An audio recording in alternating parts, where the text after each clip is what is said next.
So I've been waiting to make this video because I wanted to make sure that I was calm when I made the video. And I'm just going to jump in.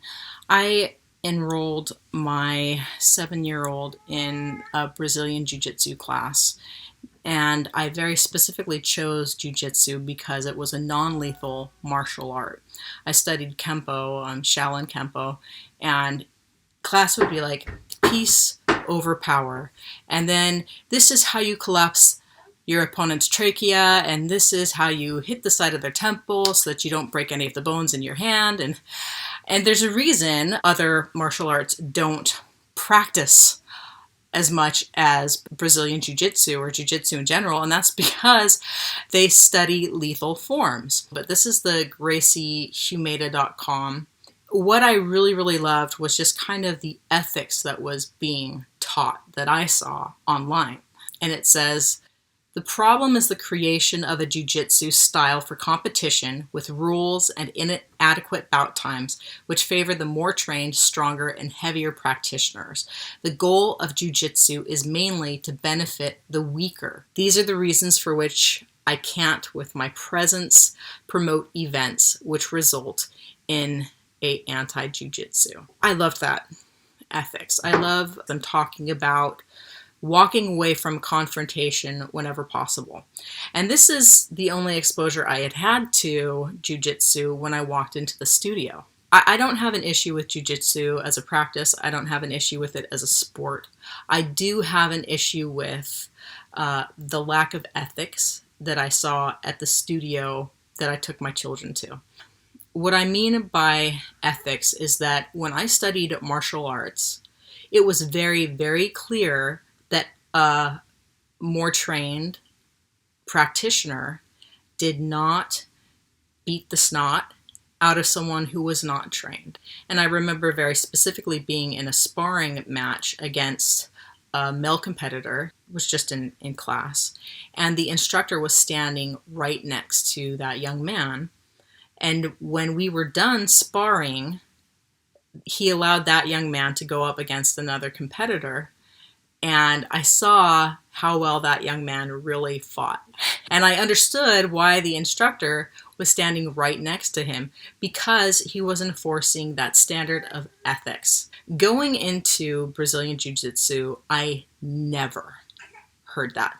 Not once, not from a single instructor. The only ethics training that my boys got was don't brag. My son had been in it maybe 2-3 weeks and was given to spar with a young man who had leveled up on his belt, I'd say I think 4 times past where my son was. This young man had been beat and went on to destroy my son.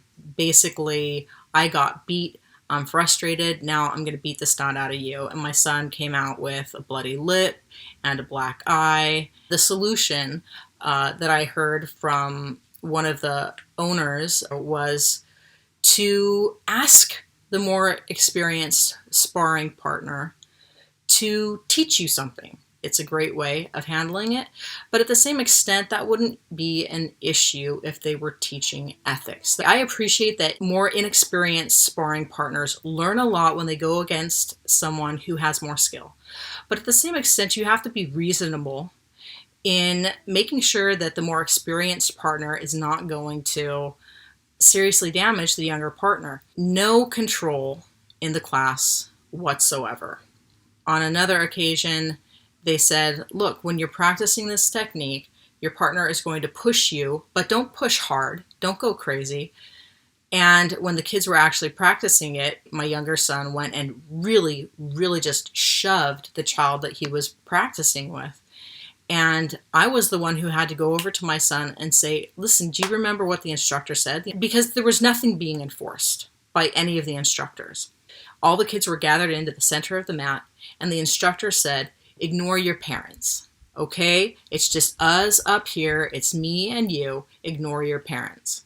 I am not saying that every single studio is like that, but as I started to research it, I realized that there are several studios that are like that. The impetus for what eventually led us to leave the studio was that we were not told at all that they would go for the choke right away. And in all actuality, I did not know that that was the goal with Brazilian Jiu Jitsu.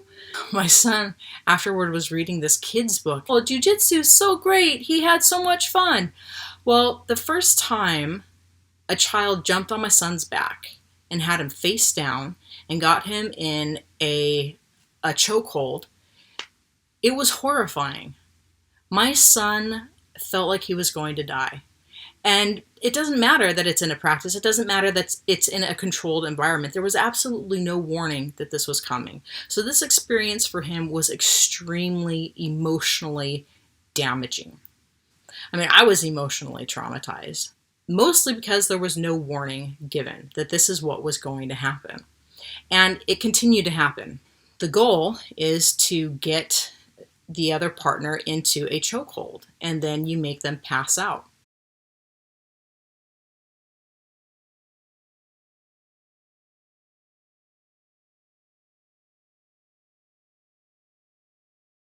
Whether it's in practice or not, the risk of death sticks with a child and is very, very frightening and can be very, very damaging.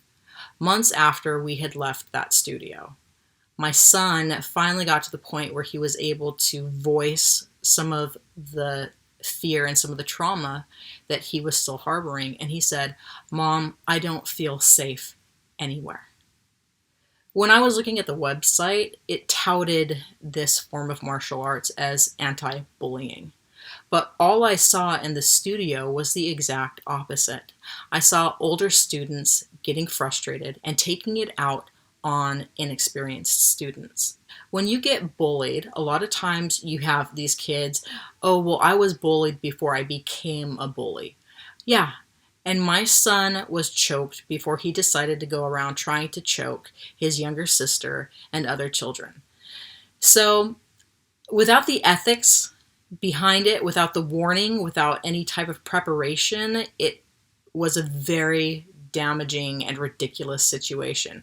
When I say very, that's a little bit dramatic.